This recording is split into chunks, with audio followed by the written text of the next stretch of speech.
we'll go ahead and start. So the first thing we're going to do is get some of our sillies out, because I don't know about you guys, but I've been sitting in front of the computer for a long time. So everybody do something silly. Something silly? Anybody? There you go. Thank you. Okay. Thank you so much for humoring me on that. My name's Petra Sultan. I'm with Thrive, the Alliance of Nonprofits for San Mateo County, and I'm happy to see some new people here. I'm very happy to see some of our old people here, and that was not a big dig at anyone. I want to give a quick introduction for some of the things that Thrive does before we jump into the arts and culture portion of this, because we have a bunch of things that are going on right now that are really exciting. And one of them is strategic alliances. And so what Thrive is doing is we are doing a whole landscape of what nonprofits, including arts and culture nonprofits, are doing in San Mateo County and how they're doing. We did a checkup on them right when the pandemic started, and we're doing another checkup on them now. And we're also doing a whole bunch of in-depth interviews, and we're going to be presenting all of that soon. And we're hoping that we're going to be offering opportunities for how Thrive can help nonprofits either make alliances, do trainings together, share back office services. There are lots of different options. So we've been getting all this information together so that we can go ahead and hopefully use it to strengthen our nonprofit sector. Something else that is very exciting and hot off the presses, and it's not even public yet, but next Wednesday, yes, Jackie Spear will be coming to speak at Thrive in kind of a town hall format. The American Rescue Plan, as you guys all know, is throwing a whole bunch of money in the direction of San Mateo County. And Tuesday, thank you, Georgia. I know the date, I'm definitely going to be there. Short notice because Jackie's schedule is not easy to deal with, but on Tuesday, she will be doing a town hall with us with Zoom, and we're going to have an opportunity to hear about how the American Rescue Plan is going to affect us, and how the specifically the nonprofits, and also have an opportunity to ask her questions like, how is it going to be affecting arts and culture organizations? Georgia, it's at 4:30, correct? Yes, and she's got a lot going on in DC that evening, so it is 1 hour. They said they're going to be rushing to the next thing after. So I'd like to introduce Georgia Farouk, Thrive's Executive Director. Also Kirsten Scheidek, our Operations Coordinator, and Yahaira Ortega, who is our Policy and Advocacy Associate. So very Thrive heavy meeting today. And what we have a couple of things on the agenda. The first one is I want everyone to have a chance to introduce themselves and talk a little bit about what's going on next. And I'd really like that to be a conversation. But in addition to that, we've been doing something in a bunch of our Thrive action groups. So this is a tag, we have them in other issue areas as well. And what we realized is that it's actually nice to have kind of a piece of paper where all the information is. So we've created a Google Doc with a couple of questions, and we'd actually love for everyone to take a little bit of time to fill it out. It's just really helpful for you to see what the other ones are doing. So actually, it's in the chat now. Why don't we just take a couple minutes and fill that out now, and then we're going to go around and do introductions right after that. Can everyone access it? If you can't access it, yell or wave or do one of those silly things again, and we'll help you.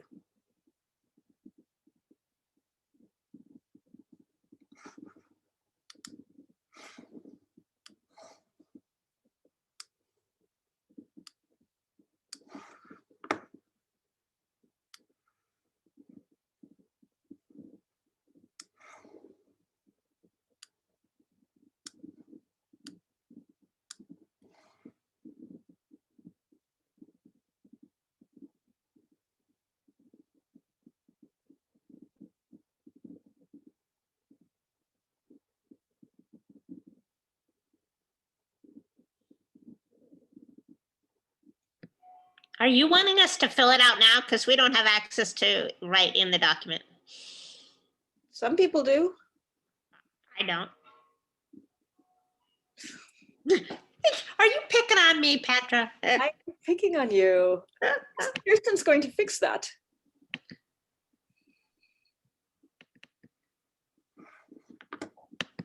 Yeah, Are you in? thank you.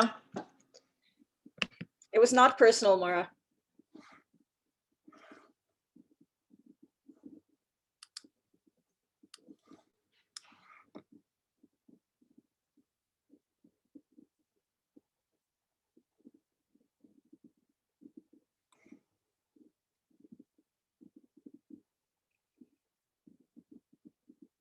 And we will give you guys all access to this as well, because a lot of the purpose of this is to share ideas and share.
Interesting that all of the biggest challenges are not the same.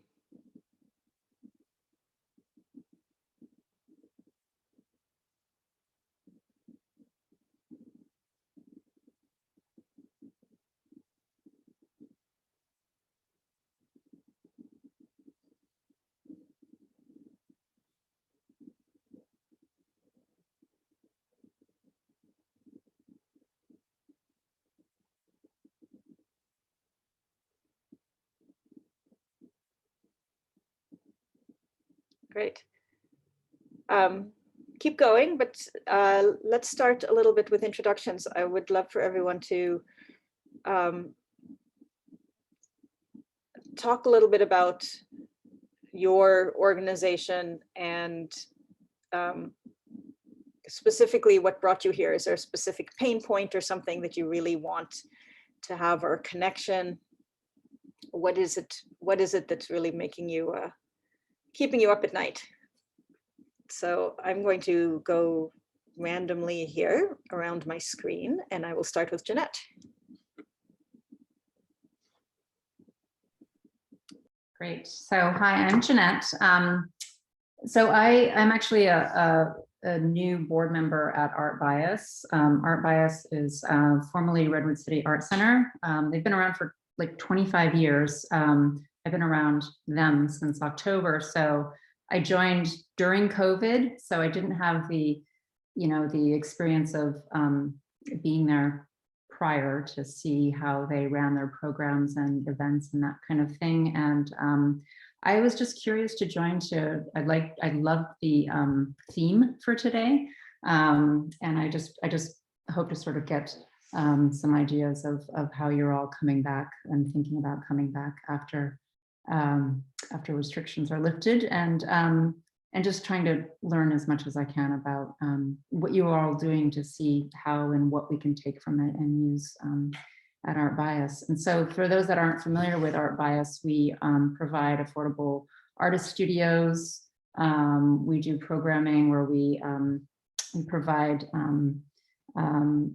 classes and workshops for artists to help them evolve in their profession. Anything from how to price your art to how to publish your art on social media and that kind of thing. So we have programming about once a month, and that's been virtual. And actually that's been working really well virtually. And I think we'll continue to do a lot of these, but I think I know that prior they were a lot of in-person events. And then we also try to provide as many exhibit opportunities for artists as possible. So that's a little bit about us. Thank you. Angela. Hi, everybody. My name is Angela Duldulau from the City of South San Francisco Parks and Recreation Department. I'm the recreation manager, and one of the programs that I oversee is the Cultural Arts Program, along with Ursi Santos, who's joining me on this call. And I see Robin shaking her head. Robin, I know I owe you a phone call. But it's nice to see you all and your faces. So I'm here because I did just kind of like the topic of reopening and wanted to see just get a feeling of how other people are dealing with reentry and what kinds of events there are to come or what people have in mind. Ursi, do you have anything to add? No, as I say on the form here, our biggest hurdle right now is we have an art gallery program coming up traditionally in October, but where it's so hard to know how to facilitate an in-person if indeed we're going to do it. We're still operating virtually mainly. So we're kind of on the cusp here, not knowing which way to go. So to hear what others are doing would be tremendously helpful. Thank you. Stacy? Hi, I'm Stacy Ardeline. I'm with Fuse Theater, and we are a theater that focuses our work around social justice. And so being a theater company, it's been like everyone else, trying to be online, which has its challenges, but perks as well. We've really found that our community engagement component that we always do with our shows is really nice online. We really like how it feels very personable. We've been able to do a lot of amazing community conversations and workshops and things like that. And we're going to stay online. And we also have a project. We just got funding for a project by mail. So we're creating the story right now, and the project will unfold through the mail. So it'll be very old fashioned. There also will be an online component, but we want the main story to be delivered by mail. So that's pretty exciting. We're in the middle of creating that right now. And we won't be going back to in person. We're planning for the spring of 2022. So we're just going to take it slow for now in going back. We don't want to rush anything. And we're also, the challenge that we have right now is that we grew with artists, and we're working with artists that are sort of all over California and all over the country. And so we're grappling with how do we, as a company located in San Mateo, how do we use them, but also like our reach has changed, which is a challenge for a small company. So that's what we're doing. Thanks. Ellen? So I'm Ellen Rudy. I'm actually a branding consultant, but I do have some tangential things. One is that I am on the board of YCS Youth Community Service, and we have been struggling with, going virtual this past year, building programs, building resilience, and partnering. We've been doing a lot of partnering. I think that one of the things you're talking about today is really alliances and how to be stronger when working with others. My daughter-in-law also runs the I Can Do That Theater in Danville, which became the I Can Do That Performing Arts Center over the past year. They raised money to build a rehearsal hall structure, literally overhaul it, and they're now having live classes there with as limited as they need to be by law. But they're bringing live, rehearsals and things back, and they will be doing probably a live performance at some time by the end of the year. But they are still working virtually. They literally did a High School Musical as a virtual production. Got and kept support up while all during the pandemic. They made sure that people knew they were there, and made an impression. Also, I have a niece who's just got out of Stella Adler, and she did a whole thing in the fall where they did tiny 10-minute theater things from around the world. It was a group of artists. I think Stacy's referring to this, the broad reach of where you guys can go when you're virtual. So while we really want live things and local, some of these opportunities have been great. So Anna and her group, she performed with one other person. It was a 10-minute spot.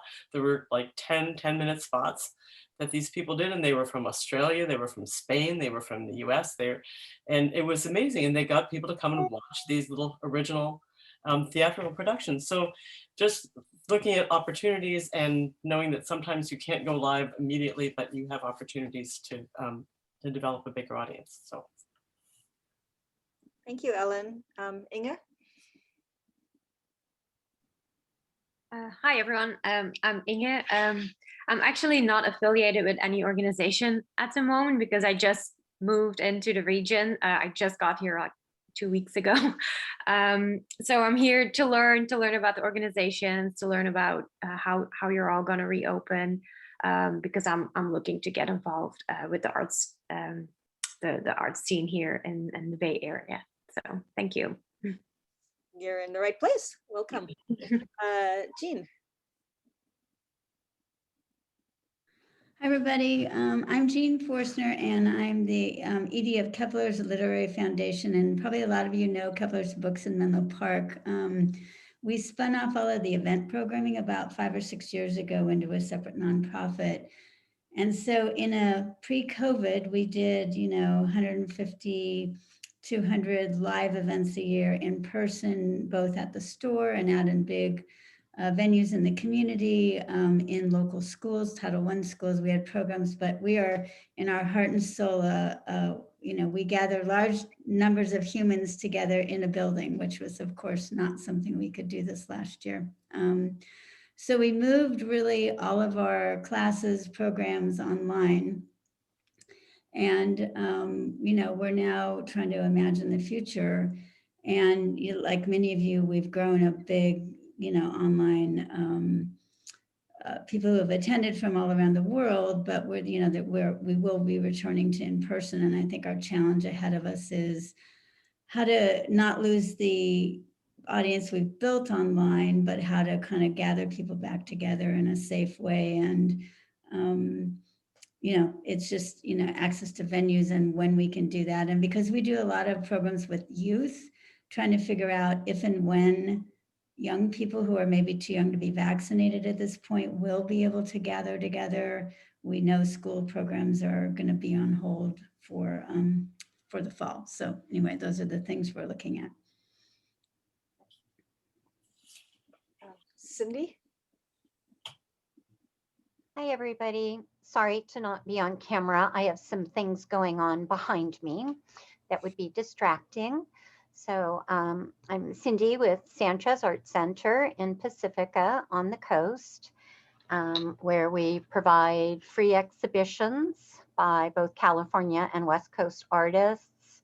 Happy that this week we resumed a summer camp that was on hiatus for the past 2 years, and also providing affordable art studios here on the coast. And I think one of our challenges, a lot of you have covered them, is we've been open. And what we heard during that time was how safe everybody felt because we were limiting attendance. We were doing everything by appointment, had all of our safety protocols in place. And we don't want to lose the comfort that everybody felt when being here. We're already getting the questions of, are masks required? Why are you wearing a mask? Why is somebody else not wearing a mask? And so trying to find that interesting balance of making people feel comfortable and welcome in this new time that occurred after June 15th. And then also trying to figure out how to take some of what was good about virtual programming, as many of you are saying, and maybe mix some of that with in-person events, but recognizing that we have a tiny staff, we have an interesting building configuration. So while everybody's saying we want you to keep doing all of that, you know, we have to find the right mix that our little staff can do, because the staff isn't going to grow and we're not going to be able to take on doing everything that we've been doing in the past year, plus what we used to do. So that's kind of the interesting pushback, trying to find out what events we should continue using virtual galleries for, and what to just go back to in person. Thank you, Cindy. Eleanor, everyone's just briefly introducing themselves and saying where they are in the reopening process. Hi there, everyone. I'm here actually because I want to hear everything from all of you, especially all of your creative things, especially for youth. Why? Because we have eKids, which is an online, eKids Power, which is an online curriculum, but there's also a free part of the site which gives children an opportunity to see art, hear music, and to do things like that they wouldn't ordinarily do, or wouldn't have advantages to travel to those places, whether it's 5 miles away, 2 miles away, or 5 minutes away, because of their schedules. So we want to be able to make sure that they have content. And so I'm looking to all of you who produce content to see if you'd like to joint venture with us to put this content on our free side of the site, so that children can be exposed to some of the best music and art and other things that are in that category for children. So that's what I'm doing here. eKids Power is a wonderful, fun thing. We have summer camp and we have a year-long project that goes into the schools. So we would love to have you join us, and you can have your own spot on our website and produce whatever you like. So that should be a fun thing. And that's about all I have to say. Thank you, Petra.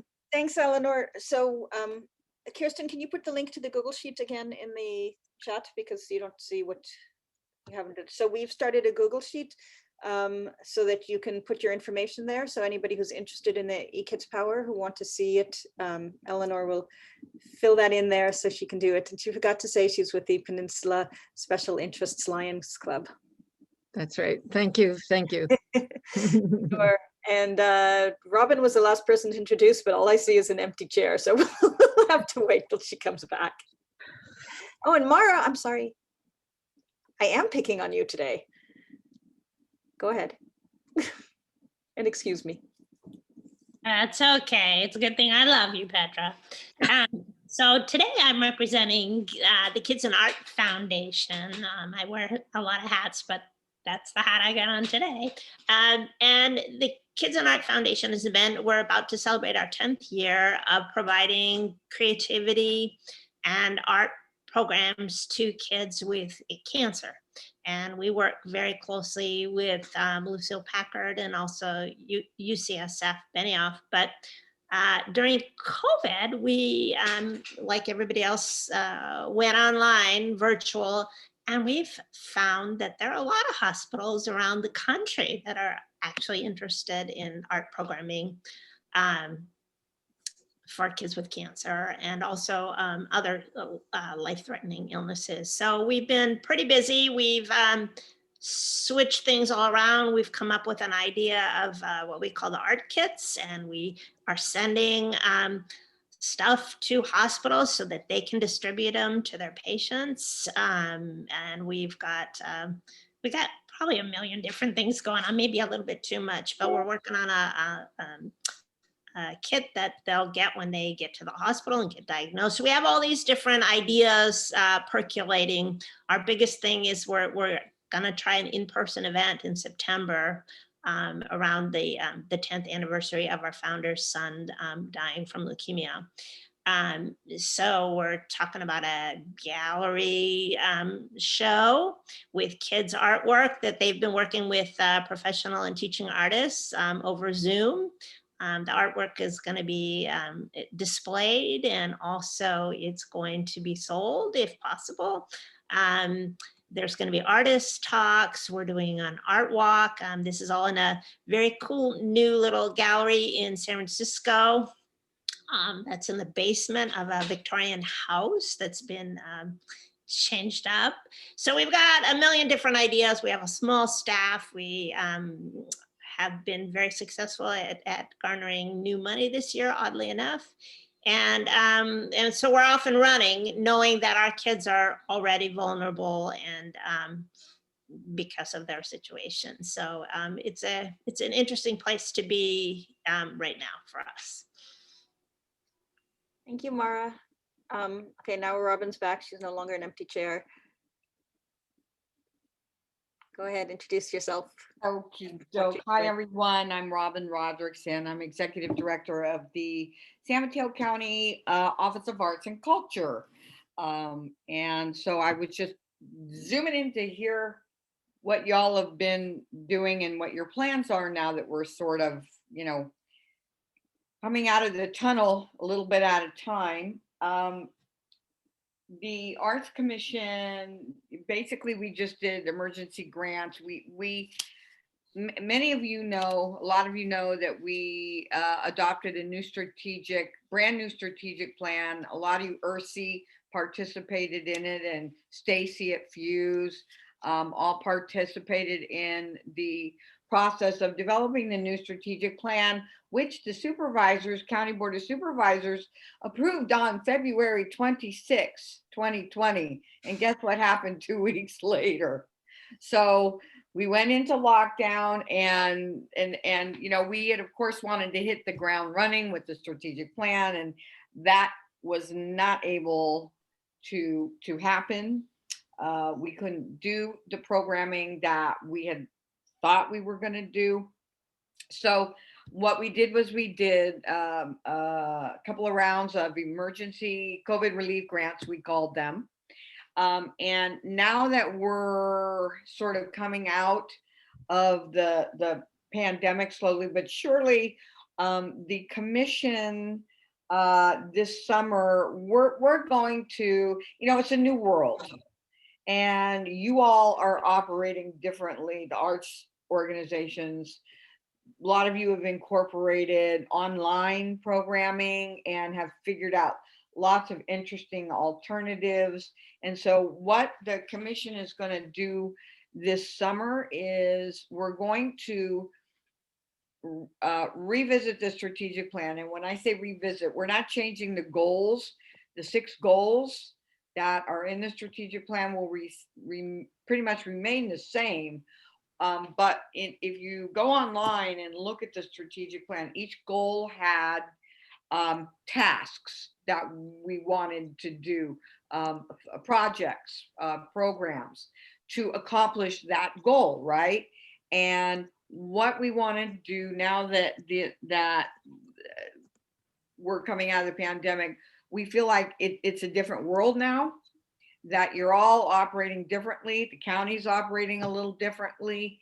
And so we're going to relook at the tasks and projects and programs that are under those goals and sort of reprioritize them and tweak them a little bit, just because it's a different world.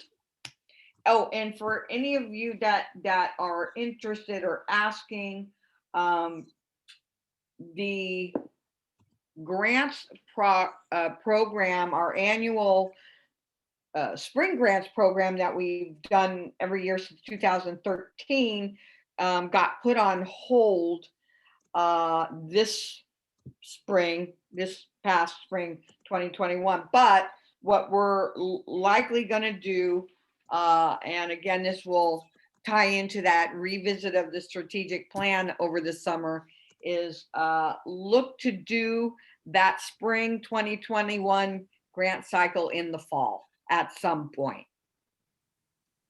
Okay, you have everybody on the edge of their chair about spring grant cycle, right? Yes. Well, sorry, you just said it was now going to be a fall grant cycle. It's going to be fall. It's yeah, the spring did not happen, as you all know. But what we're going to do is it's looking like we're going for fall. So stay tuned. Details to come. We will share the details as well, because And Thrive is always good at helping me blast, and we will also be doing our if you want to sign up, if you have not signed up for the Arts Commission's e-blast list, email artscommission@smcgov.org. All one word, artscommission@smcgov.org. And we will Robin's going to add put you. that in the chat. What's that? Robin's going to put that in the chat. And I will put that in the chat, and you can email me and you will get added to the list. That way, when we do our e-blast, you can be the first to hear. And also, San Mateo County Arts Commission has a Facebook page on which we will also post it. So I will right now, Petra, I will do that right now. I'll add my, what do you call it? I'll put the email in there. Thank you. Okay, now I just want to kind of throw it open, because now that I remember to get Mara, we have now all just done a brief introduction, but I think it's clear that kind of the reopening question is the one that's resonating with people. And I'd love to hear just a little more in depth about something that you think is going to work and stuff that you think isn't going to work. Like let's kind of leave it open, but I can tell you what my concerns are for Thrive reopening is this same that I think a lot of you have, which is we have expanded our reach. It's been really easy to get Pescadero to come to our meetings. And that was not the case in the past, but there's also real value in having everyone together in a room, but we don't want to exclude the people who don't want to sit in their car for an hour. So how do we move forward with that? Who has the technology to share with us that might be able to have a really good system? Like I have been hearing from people who work at technology companies where they have got this great big screen and they have phones that figure out who's speaking. So it's all like you are in the same room, but I don't think a lot of nonprofits have that. So just throwing that out there, what do you have technology needs? Do you have space needs? Do you not have like a vision of how we're going forward? Anybody can jump in. I'll talk about the technology. I think for us, because we do so many live in-person events, there are kind of two facets to the technology that are our challenges. One is how do you, like, let's say we're at a big theater, we're at San Mateo Performing Arts Center. How do we do that in-person event and stream it? Like what platform? And then does the theater have the tech it needs to film it and stream it? And does it have Wi-Fi? And there's venue technology that's going to be, I think, really challenging, and maybe a little bit more so for us because of the scale of some of the things we do, but we also, do smaller things at other venues. And then there's the meeting technology. And Petra, like you, I've been hearing from for-profit companies that, oh, well, we've got this whole setup where just like you're describing, and that is, would be, I certainly think for kind of just, office communications or meetings like this, that would be fantastic to have. But for us, they're kind of two parts of the tech that we need.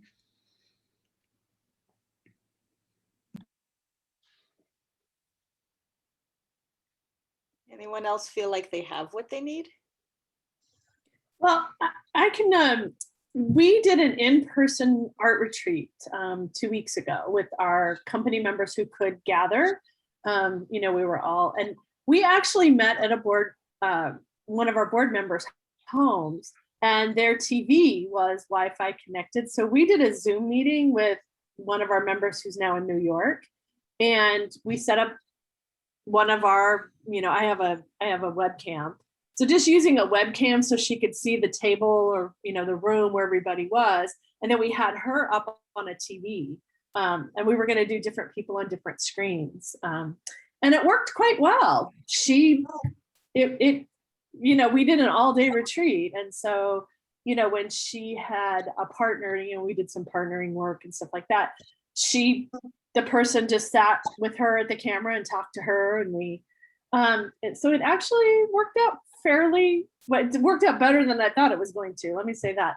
But I think that the technology, when you're talking about big screens and you're talking about big TVs and you're talking about, for a company like we're nomadic, we don't have a space. So the Wi-Fi issue is always going to be, when we walk into a space, it's always going to be a question for us.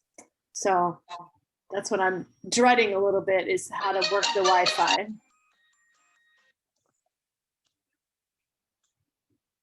Would it be helpful to have, maybe Robin, we could think about, spaces that exist that have that might be open to artists of different kinds? I think for meetings, that would be great to have a space for people that don't have that kind of equipment. I know for us, having the virtual and the live is an issue for us too. And so we've started looking at having something in person, but also live streaming at the same time. For instance, we're going to do these artist talks, and we have people in Mississippi. They're not coming to the event.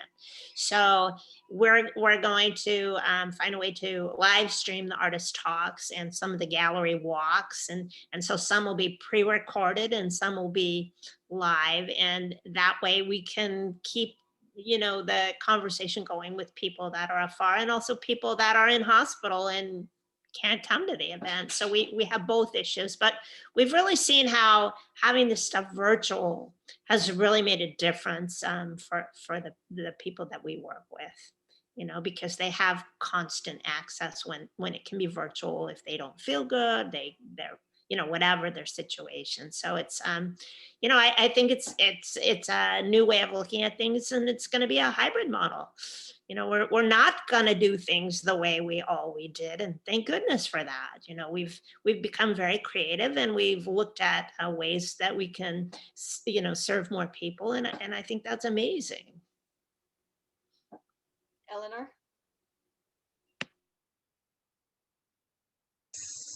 I agree with Mara. It's going to be a hybrid going forward.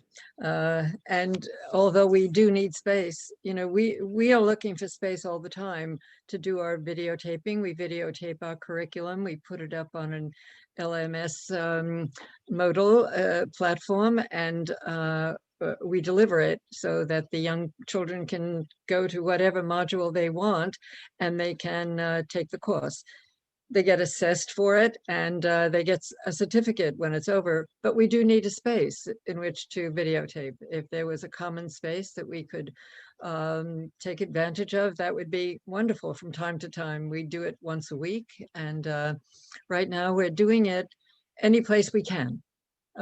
So I see Stacy smiling, and that's because she knows that what that means. That even means the living room from time to time. So of course the rest of the family has to be very quiet when we're doing this.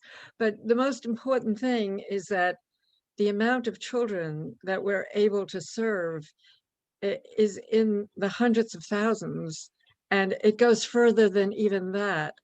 When you think about the underserved communities that aren't getting any of this, they have no access to health. They have because this is a health curriculum. This is not just reading, writing, and arithmetic. And health falls in the same category as art and music, because after all, what is health without art and music? What is health without dancing? What is health without yoga? Things like that, very important. So we need spaces to do that, and to show the children that they can travel virtually, whether it's to Easter Island, the pyramids, or to a concert, or to a museum, or an art gallery, or an art show.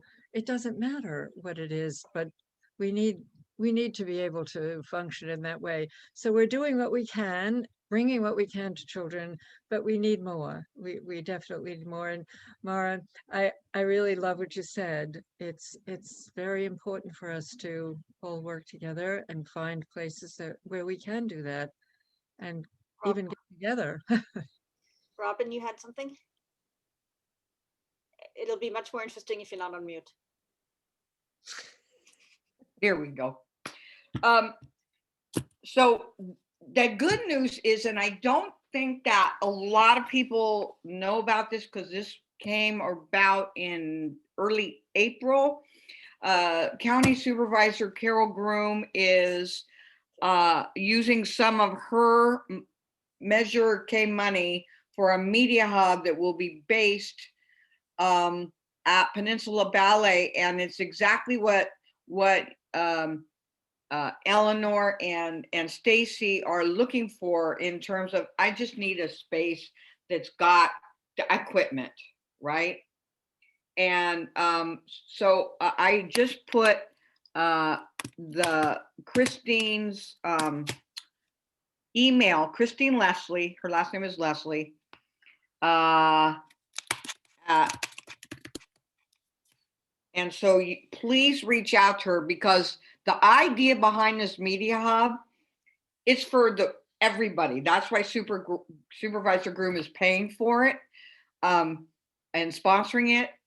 It's for community use. Peninsula Ballet can't use it 24/7, right? they'd be fall apart from dancing. So the idea is it can be used for education, performances, classes. You could put a student in one place and then the teacher in another place, and the media hub will connect them. It's going to be awesome. So, and it's we actually had Christine Leslie speak at our last Arts and Culture meeting to tell us about it, and it should be ready by the fall, is what she said then. Is that still the schedule? It's so far, fingers crossed. So we're still on track. We're still on track. Right, and it'll have some really terrific stuff as far as for theater. Yeah, definitely. But you can also use it for something as simple as a painting class, a painting exactly, or whatever. So it's it should be a terrific. The big elephant in the room, though, is that there are people that don't have access to technology, and we need to address that too. When you look at some of the numbers, even here in the Bay Area, in the middle of Silicon Valley, of people that are not connected, it's sort of breathtaking. Yeah. It's 2021 and people don't have access. And so that's something that we need to talk about. We need to consider, yay for technology, but still there are people that don't have access, and how do we get to those people too? Because they tend to be the underserved. The county's definitely working on trying to get more access. They have put significant dollars behind it, but there are people who do not have access. And I think that's one of the reasons why the in-person stuff is really important for our local community. I also know the governor is, big on closing the digital divide. He had started that. And then of course the pandemic hit. I'm hoping that he gets back to that, because it's so true that it's the digital divide. And you would think here in the heart of Silicon Valley, it wouldn't be that way, but it is. So there's a decent amount of money in the state budget for it. It just takes a while to happen. Like, people have finally realized this is really important and they're putting money behind it, but it's just not that fast. I got another update recently from the Peninsula Art Museum, that they're renting space at Tanafran Mall for their art gallery, which I thought was, again, when we're talking about how things are changing, retail's going down, but malls are becoming more a place where people gather. And so they're using that to, Tanafran's trying to become more artistic, have more things that people want to come and just do. So they now have art galleries there. And so Peninsula Art Museum now has a space. Great. And we, Thrive is often a place where we can find things like that as well. So think of us when you do that.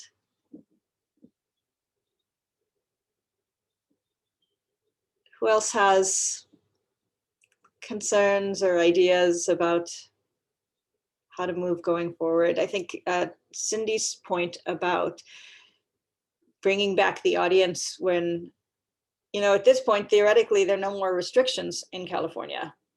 And yet people are not yet fully comfortable. My friends actually just said they went to the symphony. It was about 80% full in San Francisco this weekend. So in theory, people can do this, but how do you make them feel comfortable? Did they feel comfortable, Petra? Your friends, when they went, they felt okay about that? They're like, we're fully vaccinated. They were ready to get back and start seeing live music. I mean, I think that's one of the things a lot of us really missed was live music, live theater. That's part of what keeps us sane. It's part of the beauty of life, right? So they were very excited about it.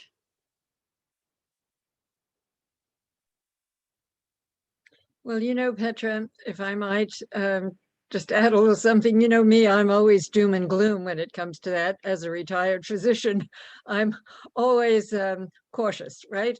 So the only thing that I can say, having taken a Sunday off to go to Point Reyes for Father's Day with my dear husband, we saw people excited on the beach, having a good time, going in and out of the different stores, having a wonderful time. And that was a beautiful sight to see, very beautiful, happy people.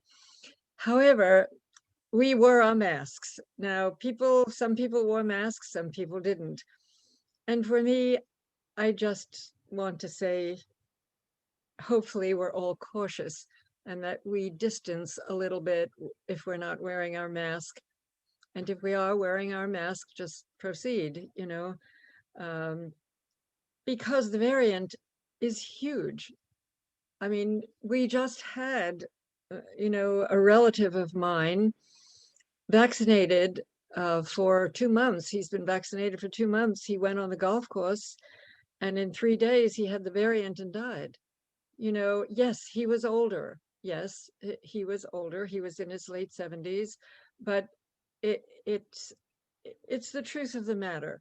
We don't know because each of us are individual bodies and we do not know what we can resist and what we can't resist. So caution is the only thing that is important here until we're sure that the variant is gone. That's the only thing I can say. I'm curious for those of you who have been doing some in-person programming, are people still wearing masks even though theoretically they don't have to? So at Sanchez Art Center this past weekend, pretty much everyone in the gallery wore a mask, except for our gallery sitter, and people were curious about that. And I think they were happy that they were still behind the plexi barrier.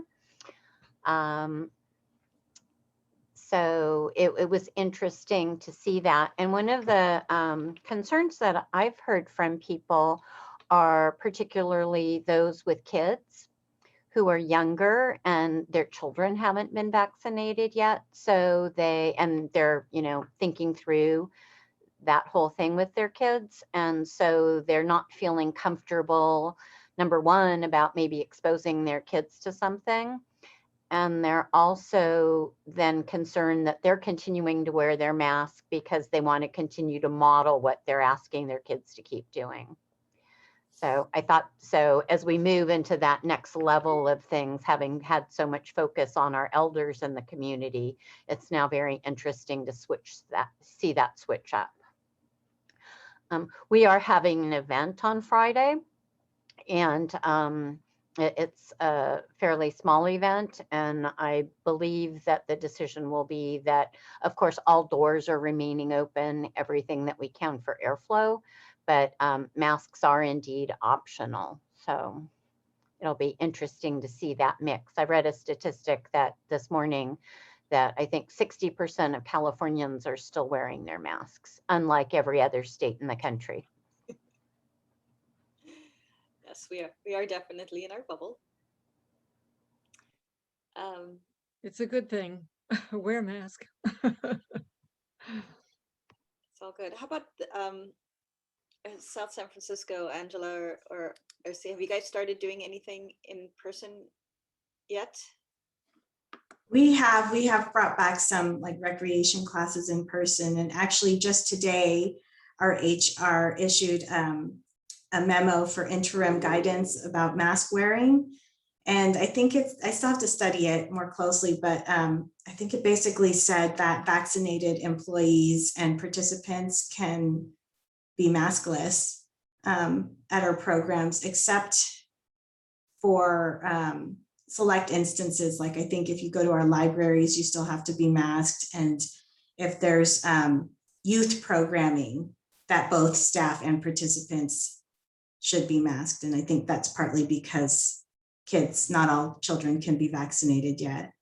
So that was literally just today. We'll have to see how do you roll that out, and does that impact how people feel about participating in any of our programs.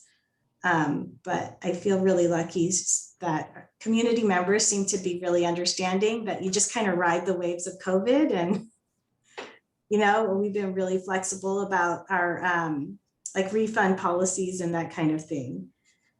And we have some outdoor events coming up that I think we just won't require masks, and we'll see how it goes. That reminds me of just one thing that we haven't talked about, which is the fact that a lot of us have been offering online content for free. Mm-hmm. And what's going to happen when we stop offering things for free? Cindy? Oh, I was actually wondering if we could step back a minute, and I had seen the form, and I forget if it was shared through Thrive or Santa Clara County is using a form for employees to self-attest as far as their vaccination status. And that's actually a requirement for organizations. And it also lists volunteers.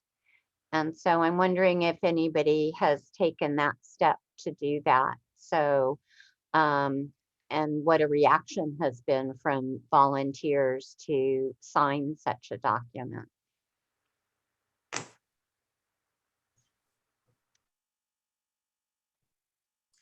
The city of South San Francisco, we do have one for employees, but I didn't even think about the volunteers yet, mostly because we just haven't gone there quite yet, but that's a good point. And Santa Clara County is requiring employers to ask, whereas San Mateo County is not, but it is your legal right as an employer to ask whether or not somebody's been vaccinated. If they've not been vaccinated, you are not allowed to ask why, but you are allowed to ask if they are vaccinated. And you are allowed to say, well, if you're not vaccinated, then I don't want you on the front, interacting with customers or whoever, or interacting with other people, and try to make reasonable accommodations for their job. So. I can tell you that I had a meeting with Christine Leslie at Peninsula Ballet last week or the week before, and she won't let anybody in the PBT Peninsula Ballet building unless they've been vaccinated and you still wear a mask. I think everyone's going to have different levels of caution, and an abundance of caution is never a bad thing. Like, we're all used to wearing masks. We have to wear it a little longer. I think people will be willing to do that.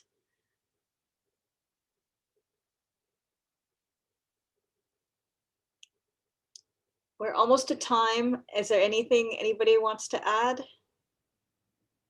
Jean? I just want to say thank you, thank you, thank you. That's all I want to say.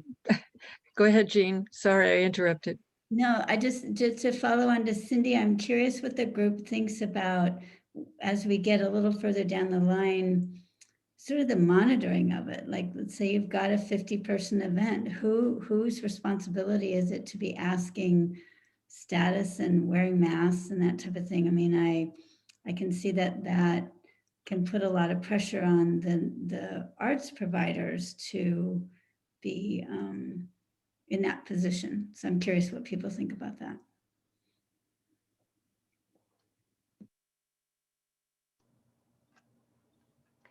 And I thought that was interesting with this kind of self-attest form.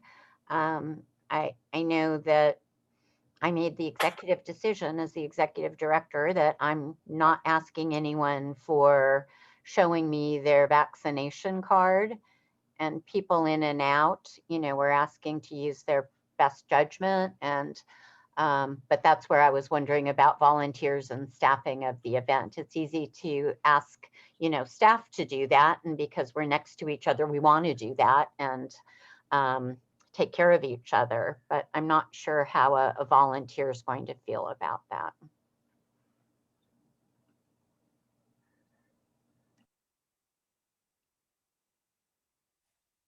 And it might be uncomfortable to put a staff person in charge of, that they shouldn't have to be the vaccine police.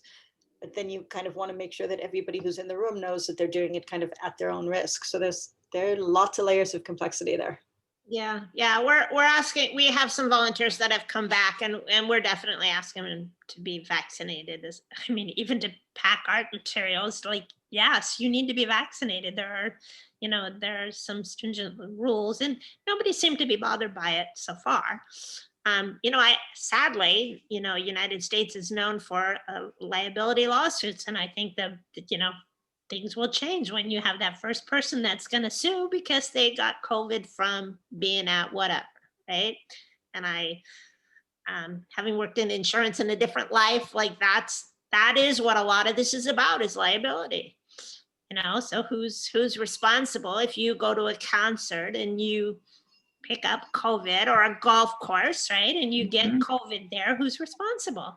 And there are people that will hold you liable to that. And so sadly, I think that's what it's going to sort of boil down to. Mm-hmm. Mara, did you have those volunteers sign anything, or was it just a verbal, or that's what your requirement is? It was verbal. But I suspect, knowing that because of our clientele, there's some rules about that too. And as far as going back into the hospital where we do some of our work there, they have a lot of rules, a lot of rules about who will be allowed into the hospital. And they should, these kids are all immunocompromised and vulnerable, and yeah, they shouldn't have people that are, not vaccinated and not COVID. Beyond being vaccinated is being COVID tested. You can still, with the vaccination, still be carrying COVID. And so, it's a really insidious disease that we're moving around the world, and we don't know about this new variant. And especially if you're working with kids who are not vaccinated, that brings on a whole nother layer of what's safe and what's not. So, and we're making all the rules as we go along.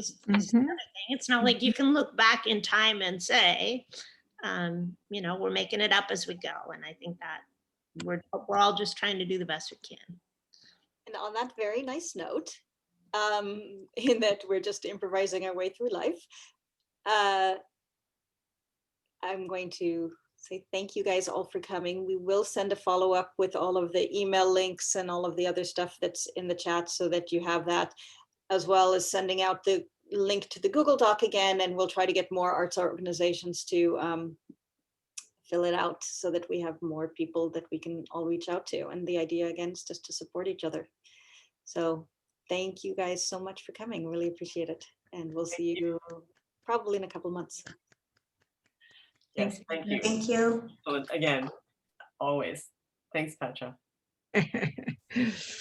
Thanks. Bye.